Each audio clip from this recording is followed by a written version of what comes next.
Hello students, welcome back again to Udit pharmacy. And guys, आज हम discuss करने वाले हैं बायोकेमिस्ट्री एंड क्लिनिकल पैथोलॉजी का चैप्टर 7, जिसमें हम लेक्चर फर्स्ट में कवर करेंगे विटामिन एंड कोएंजाइम का लेक्चर फर्स्ट आज हम कवर करेंगे। ओके, तो चलिए लेक्चर को शुरू।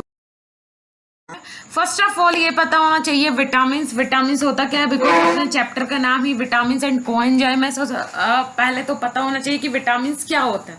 Vitamin are the organic compound which are found in natural food stuff and are essential for normal growth and metabolic function of the body. Right, देखिए vitamin क्या होते हैं, ऑर्गेनिक कंपाउंड्स होते हैं which are found in natural food stuff, जो कि कहाँ natural food stuff में भी हमें मिलते हैं। जो बाहर से आप फूड स्टफ लेते हैं उसमें भी मिलते हैं, नेचुरल फूड स्टफ में भी मिलते हैं। मीन्स जैसे कि जो नेचर से हमें प्रोवाइड होते हैं, फ्रूट्स वगैरह, वेजिटेबल्स हैं, इनसे भी हमें विटामिन मिलते हैं अलग अलग। And are essential for normal growth, body की नॉर्मल ग्रोथ के लिए विटामिन बहुत ज्यादा एसेंशियल होते हैं। और बॉडी के जितने भी मेटाबॉलिक फंक्शन होते हैं, बायोकेमिकल रिएक्शंस होती हैं, या फिर जितने भी बॉडी के अंदर मेटाबॉलिक फंक्शन होते हैं, उनमें जो विटामिन है वो एसेंशियल होते हैं। विटामिन जरूरी होते हैं, बिना विटामिन के ना तो नॉर्मली ग्रोथ हो सकती है बॉडी की, ना ही जितने भी मेटाबॉलिक फंक्शंस हैं वो कंटेन हो सकते हैं। ओके, उसके बाद क्लासिफिकेशन ऑफ विटामिन। अब विटामिन का क्लासिफिकेशन देख लेते हैं। दो पार्ट में विटामिन को क्लासिफाई किया गया है। First one is fat soluble vitamin. कुछ होते हैं फैट सोल्यूबल विटामिन, कुछ होते हैं वाटर सोल्यूबल विटामिन। ठीक है, तो फैट सोल्यूबल विटामिन के अंदर ओनली कुछ मेन विटामिन आते हैं, जैसे कि vitamin A, vitamin D, vitamin E, vitamin के, ये आते हैं। ये सारे हैं फैट सोल्यूबल विटामिन। राइट, कैसे हैं ये? फैट सोल्यूबल विटामिन है। और दूसरे आ जाते हैं water soluble vitamin. Water soluble vitamin कैसे होते हैं? देखिए, वाटर सोल्यूबल विटामिन को दो पार्ट में डिवाइड किया गया है। First one is vitamin B complex group और second one is ascorbic acid vitamin C, जिसे एस्कॉर्बिक एसिड विटामिन सी में रखा गया है। तो विटामिन बी के बहुत सारे पार्ट होते हैं, अलग अलग पार्ट में डिवाइड किया गया है विटामिन बी को। जैसे कि विटामिन बी कॉम्प्लेक्स ग्रुप में फर्स्ट वन है थायामीन, जिसे विटामिन B1 बोलते हैं। सेकंड है रिबोफ्लाविन, जिसे विटामिन B2 बोलते हैं। Niacin vitamin B, pyridoxine vitamin B6, pantothenic acid vitamin B5, biotin, जी है folic acid, this is also called vitamin B. Biotin also called vitamin B. H है lipoic acid, लिपोलिक acid को पाबा भी बोलते हैं। एंड आई है साइनोकोबालामिन, साइनोकोलाबामिन, ये क्या है? आई पार्ट है, जिसे विटामिन बी का नाम दे सकते हैं। फोलिक एसिड को भी विटामिन B12 बोल सकते हैं। राइट, तो ये कुछ विटामिन बी के पार्ट्स हैं अलग अलग। ठीक है, जो विटामिन बी को क्लासिफाई किया गया बहुत सारे कॉम्प्लेक्स ग्रुप में। ओके, सो आगे देखते हैं। एंड सेकंड पार्ट क्या है? स्कॉर्बिक एसिड, जिसे बोलते हैं विटामिन सी। स्कॉर्बिक एसिड को बोलते हैं विटामिन सी। जितने भी खट्टे कंपाउंड्स होते हैं, ठीक है, जो जिनका नेचर क्या होता है, सोर खट्टा होता है, वो आ जाते हैं सारे विटामिन सी के अंदर। जैसे कि लेमन हो गया, ये सारी चीजें आ जाती है विटामिन सी के अंदर। ओके, अब कुछ डेफिशिएंसी देख लेते हैं, जैसे कि नाइट ब्लाइंडनेस। राइट, ये डेफिशिएंसी होती है विटामिन के कारण होती है। नाइट ब्लाइंडनेस इंपॉर्टेंट डेफिशिएंसी, और इसके बारे में कई बार पूछा भी गया है। Okay, night blindness, it is an ability to have vision in dim light and during dark due to impairment in dark adaptation of eyes. Right, देखिए जो नाइट ब्लाइंडनेस है, इसमें क्या होता है? नाइट ब्लाइंडनेस मतलब जैसे जैसे शाम होती जाती है वैसे वैसे बंदे को दिखना बंद हो जाता है। जो पेशेंट होता है जिसे नाइट ब्लाइंडनेस की प्रॉब्लम होती है, जैसे जैसे शाम होती जाएगी, ठीक है, डार्कनेस होती जाएगी या फिर लाइट जहाँ पे कम हो जाएगी, तो जो पेशेंट होता है जिसे नाइट ब्लाइंडनेस की प्रॉब्लम होती है, उसे रात में या फिर जहाँ पे डार्क होगा, अंधेरा होगा, उसे बिल्कुल भी दिखाई नहीं, दिखना बंद हो जाएगा। Due to impairment in dark, impairment का मतलब होता है डार्क में, मीन्स अंधेरे में उस पे पर्सन को हानि हो सकती है, प्रॉब्लम आ सकती है, देखने में दिखता नहीं है, दिखना बंद हो जाता है। Adaptation of eyes, adaptation of eyes मतलब आईज का जो मेल होता है किसके साथ? लाइट के साथ, वो मैच नहीं हो पाता है।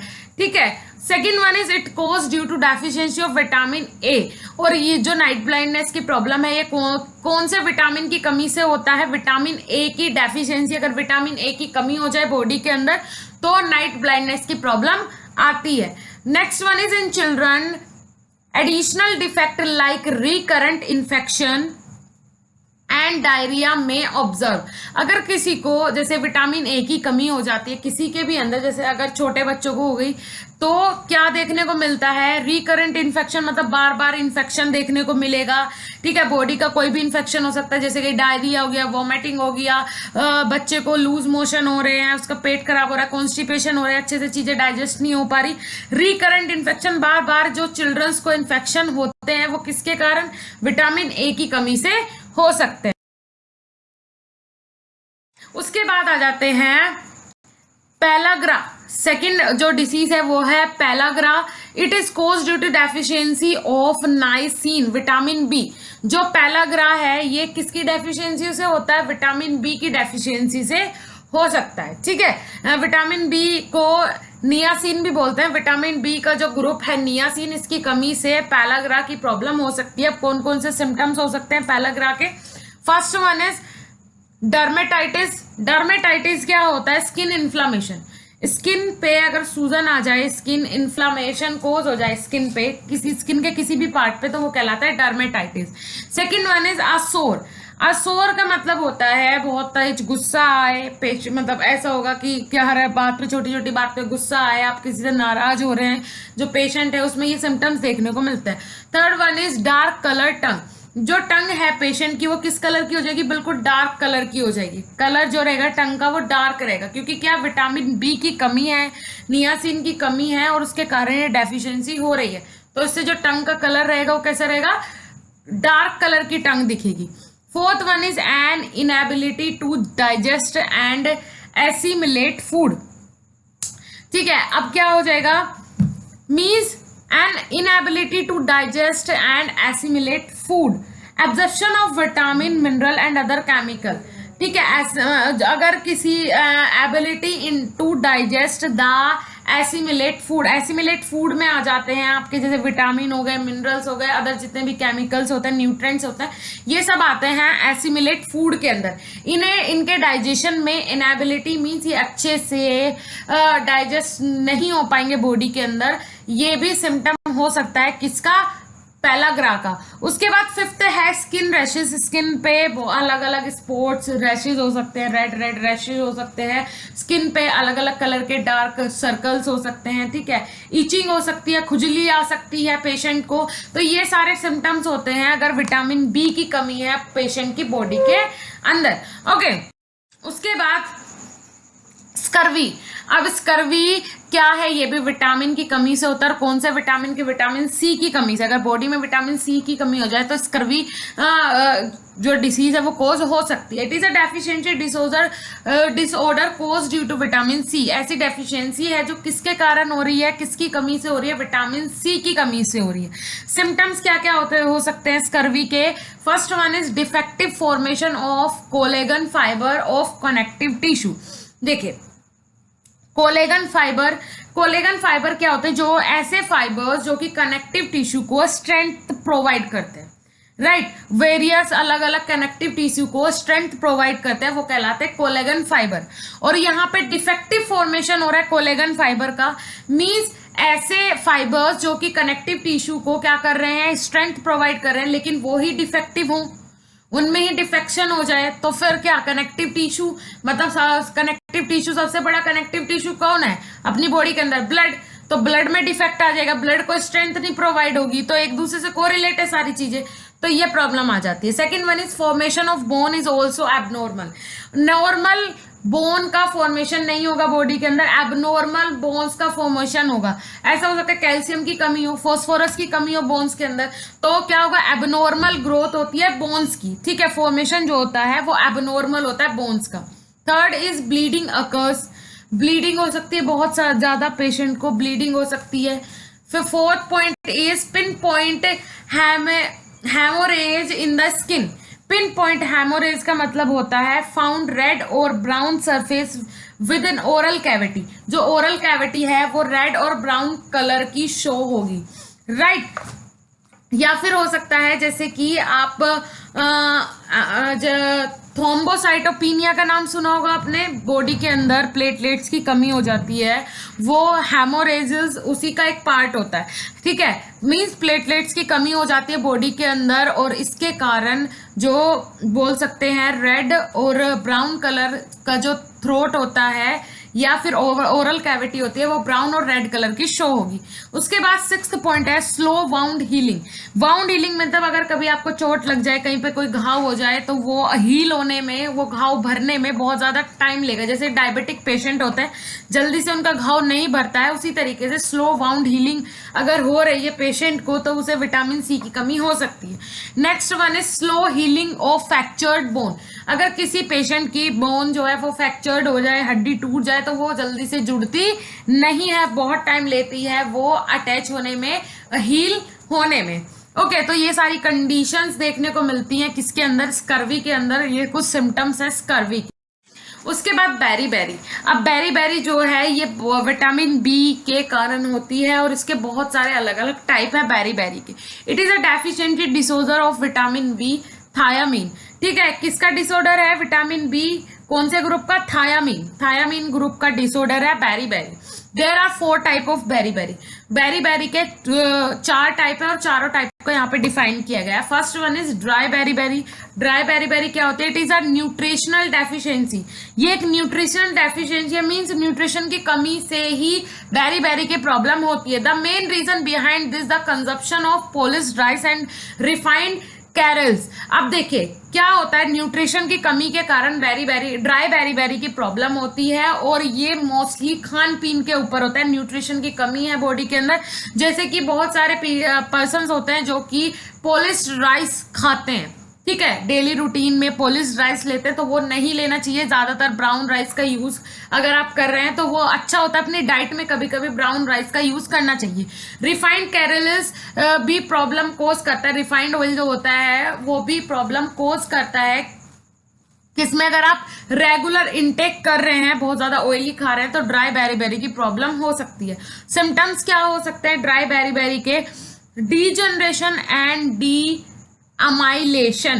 राइट, डी अमाइलेशन का मतलब होता है damage myelin sheath. Demyelination मतलब माइलिन शीट डैमेज हो जाती है। अब माइलिन शीट क्या होती है, ब्रेन के अंदर जो आपके नर्व फाइबर्स होते हैं उनके चारों ओर की जो मेम्ब्रेन होती है उसे बोलते हैं माइलिन शीट। ठीक है, ये कहाँ पे, ब्रेन में प्रेजेंट होते हैं। ब्रेन में क्या प्रेजेंट होता है, नर्व फाइबर प्रेजेंट होते हैं, और उनके चारों तरफ से जो मेम्ब्रेन उन्हें कवर करके रखती है वो कहलाती है माइलिन शीट। ओके, और डीएमाइलेशन में माइलिन शीट डैमेज हो जाती है। तो ड्राई बेरी बेरी के सिम्टम्स क्या, डीएमाइलेशन या फिर डीजनरेशन। मीन्स क्या आपकी जो बोल सकते हैं जो नॉर्मल फंक्शंस है बॉडी के वो बिगड़ जाते हैं, उनमें एबनॉर्मल फंक्शन होने लगते हैं नॉर्मल फंक्शन की जगह। ठीक है, तो ये सारे सिम्टम्स हो सकते हैं ड्राई बेरी बेरी या फिर बेरी बेरी के। Second one is ओडीमा of face and legs. ओडीमा का मतलब क्या है, सूजन, इन्फ्लामेशन आ सकती है आपके फेस पे, लेग्स पे, चेहरे पे सूजन आ सकती है, पैरों में सूजन आ सकती है, किसके कारण, विटामिन बी मींस थायामीन की कमी के कारण।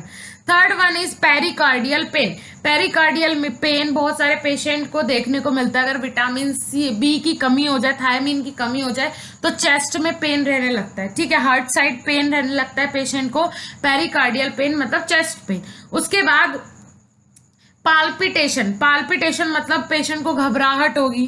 ठीक है, तो ये सारे सिम्टम्स हो सकते हैं विटामिन बी की कमी के। उसके बाद fifth one is numbness in leg.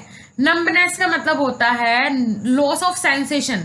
Patient को सेंसेशन फील नहीं होगा, मींस पैर में ऐसा नहीं लगेगा, ऐसा लगेगा कि सेंसेशन खत्म हो गया है, पैर है ही नहीं है, पूरा उसका सेंसेशन बॉडी से खत्म हो जाएगा। तो ये होता है नंबनेस ऑफ लेग्स, कुछ टाइम के लिए सेंसेशन खत्म हो रहा है बॉडी से, लेग्स का। ये सारी कंडीशन आ सकती है ड्राई बेरी बेरी के सिम्टम्स में। ओके, उसके बाद वेट बेरी बेरी। अब वेट बेरी बेरी क्या होती है, it is characterized by oedema. ये कैरेक्टराइज किया जाता है ओडीमा के कारण। मीन्स अगर पेशेंट को सूजन देखने को मिल रही है, बहुत ज्यादा सूजन आ रही है, इन्फ्लामेशन हो रहा है पेशेंट को, तो वेट बेरी बेरी की कंडीशन कोज हो सकती है। Reason behind oedema is cardiac failure. उसके बाद ओडीमा मीन्स अगर कार्डियक फेलियर एक रीजन हो सकता है ओडीमा का। बॉडी में क्या हो जाता है, बॉडी के जो टिश्यूज हैं, सेल्स हैं, उनमें बहुत ज्यादा वाटर फिल हो जाता है, ठीक है। तो उसके कारण क्या होने लगती है, बॉडी सूजने लगती है, इन्फ्लामेशन आ सकता है, और इसके पीछे का रीजन हो सकता है कार्डियक फेलियर। सिम्टम्स क्या हो सकते हैं वेट बेरी के? First one is rapid and notable oedema developed involving face leg. Rapid and notable oedema develop involving face and legs, right. बहुत जल्दी या फिर ना चाहते हुए भी सूजन आ सकती है, इन्फ्लामेशन आ सकती है फेस पे और लेग्स पे। Second one is breathlessness. Breathlessness का मतलब होता है सांस लेने में दिक्कत होना। उसके बाद पाल्पिटेशन। पाल्पिटेशन का मतलब घबराहट होना पेशेंट को। Fourth is rise in systolic BP. Systolic BP क्या हो जाए, इंक्रीज हो जाए, ठीक है, मीन्स ब्लड प्रेशर हाई हो जाए। Fifth is the severe condition patient में die due to acute circulatory failure. और कुछ कंडीशंस में तो ऐसा भी होता है एक्यूट सर्कुलेटरी फेलियर के कारण पेशेंट की डेथ भी हो जाती है, वेट बेरी के कारण, right. Acute circulatory failure means आपका हार्ट फेल हो गया है, ठीक है। सर्कुलेटरी फेलियर में हार्ट फेल हो गया है, हार्ट की कोई कंडीशन थी, कार्डियक फेलियर, ये सारी कंडीशंस के कारण ही बेरी की वेट बेरी की कंडीशन देखने को मिलती है। और कुछ कंडीशन में तो ऐसा भी होता है अगर विटामिन बी की कमी हो जाए, थायामीन की, तो पेशेंट डेथ तक भी पहुंच सकता है। और किसके कारण? एक्यूट सर्कुलेटरी फेलियर के। उसके बाद इन्फेंटाइल बेरी। अब इन्फेंटाइल बेरी क्या होता है? It occurs in breastfeed infants usually between 2 to 5 months of age. Reason behind is mother consuming thiamine deficient diet and secreting milk with low thiamine content. It is very acute condition and can be fatal toxic. Right? अब starting से देखते हैं. It occurs in breastfeeding infants. देखिए जो infantile berry है ये कब होता है? Breast feeding. जब जो चिल्ड्रन है, जो इन्फेंट है, न्यूबॉर्न बेबी है, जब वो ब्रेस्ट फीडिंग करता है, अपनी माँ का दूध पीता है, usually between 2 to 5 month of age, जब बच्चा 2 से 5 मंथ की एज में होता है। Reason behind is mother consuming thiamine deficient diet. इसके पीछे रीजन क्या होता है? जो मदर है वो थायामीन डेफिशिएंट डाइट ले रही है, राइट मतलब vitamin B complex found in beans, liver.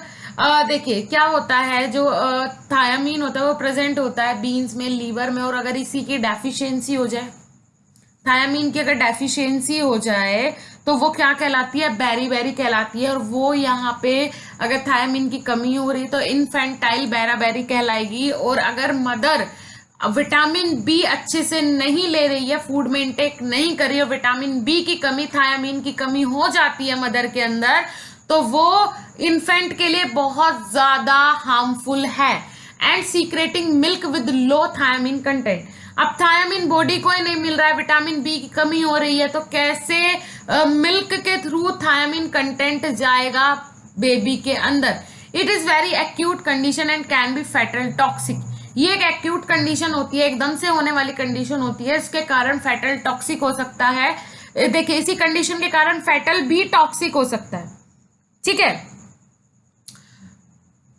Okay, symptoms देख लेते हैं। First one is restlessness in infants. Restlessness का मतलब होता है बच्चों में बेचैनी देखना, बच्चे बेचैन होते हुए देखना, रोना, उनका बेचैन होना। सेकेंड वन है infant cries a lot and passes very less urine।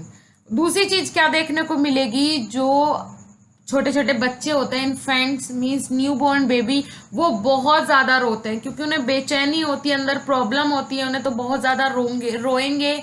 दूसरी चीज जो यूरिन फॉर्मेशन होगा वो बहुत कम देखने को मिलता है, जो ऐसे चिल्ड्रंस होते हैं उनमें यूरिन फॉर्मेशन बहुत कम देखने को मिलता है। Third one is ओडीमा develop.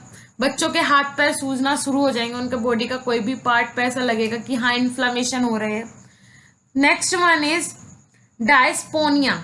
डायस्पोनिया बच्चों में दमा की प्रॉब्लम देखने को मिलेगी, बहुत ज्यादा उन्हें कफ होगा और एक टाइम बाद मतलब ऐसी कंडीशन होगी कि ऐसा फील होगा कि हाँ उन्हें दमा हो गया है। Fifth one is tachycardia. Tachycardia का मतलब होता है जितनी जो नॉर्मल हार्ट बीट होती है उसके अगर कंपैरिजन करें तो जो हार्ट बीट है वो ज्यादा हो जाती है। ठीक है, ट्रैकीकार्डिया का मतलब होता है हार्ट बीट जो है वो नॉर्मल बीट से ज्यादा होना। ट्रैकीकार्डिया ये कंडीशन होती है। Sixth one is infant may die within 24 to 48 hours. अगर इन्फेंटाइल बेरी की प्रॉब्लम हो जाए, ये एक्यूट कंडीशन होती है, तो जो इन्फेंट है, जो बच्चा है, वो 24 से 48 घंटों के अंदर उसकी मौत भी हो सकती है। उसके बाद seventh is convulsion and coma, या फिर जो इन्फेंट है वो कन्वर्जन मतलब मदहोश हो सकता है, दूसरी चीज वो कोमा में भी पहुंच सकता है। ठीक है, तो ये सारी कंडीशन होती हैं किसकी, इन्फेंटाइल बेरी की। Okay, so thank you so much guys. आज का वीडियो लेक्चर आपके लिए कितना यूजफुल रहा नीचे कमेंट सेक्शन में कमेंट करके जरूर बताइएगा। जल्दी ही मिलेंगे नेक्स्ट वीडियो लेक्चर के साथ, तब तक के लिए धन्यवाद, नमस्कार।